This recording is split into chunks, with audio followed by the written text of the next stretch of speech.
আসসালামু আলাইকুম। হুমায়রাস কিচেন থেকে আমি হুমায়রা আপনাদের সবাইকে ওয়েলকাম করছি।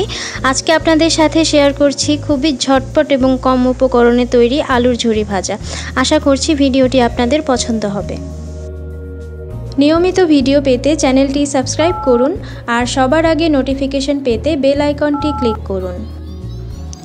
এখানে আমি 4টি বড় সাইজের আলু ছিলে ধুয়ে নিয়েছি। এরপরে এরকম কাটারের মোটা অংশের দিক থেকে আমি লম্বা করে কেটে নিব। এরকম করে ধরতে হবে, তাহলে লম্বা হবে। ছোট করে কাটলে কিন্তু ভালো দেখা যাবে না। এরকম হবে লম্বা। দেখেন আমি সবগুলো এভাবে কেটে নিব।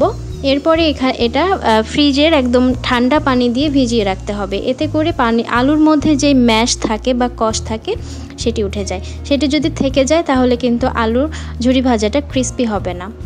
ঠান্ডা পানিতে দিলে খুব সহজে এটা হয়ে যায়। 10 মিনিট ভিজিয়ে রাখবো। 10 মিনিট পরে আমি যেটা করব, এরকম ছাঁকনির উপরে আলুগুলো খুব ভালো করে চিপে ওখানে রেখে দিব।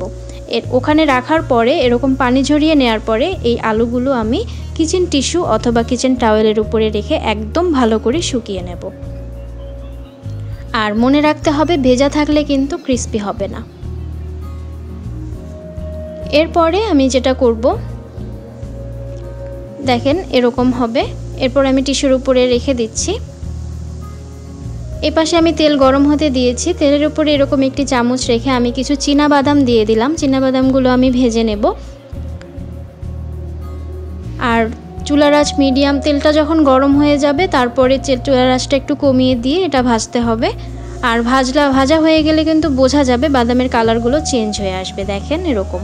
এরপরে আমি তুলে নিলাম। এরপরে সেই চুলা আমি একদম লো করে দিয়েছি আর তেল গরমই ছিল। আলুগুলো দিয়ে দিলাম। সবগুলো একসাথে দেওয়া যাবে না, আমি দুইবারে ভেজে নেব। আর কাঁটা চামচ দিয়ে নেড়ে দিব, তাহলে কিন্তু নাড়তে নাড়তে এক সময় বোঝা যাবে যে হয়ে গেছে। 5 থেকে 6 মিনিটের মতো লাগবে, যেহেতু চুলার আঁচ কম। আলুগুলো কাঁচা, একদম ক্রিস্পি হবে। মুচমুচে একটা ভাব আসলে সেটা বোঝা যাবে। আমি 1 চামচের মতো লবণ দিয়ে দিলাম আর এখানে হাফ চা চামচের মতো লাল মরিচের গুঁড়ো দেব।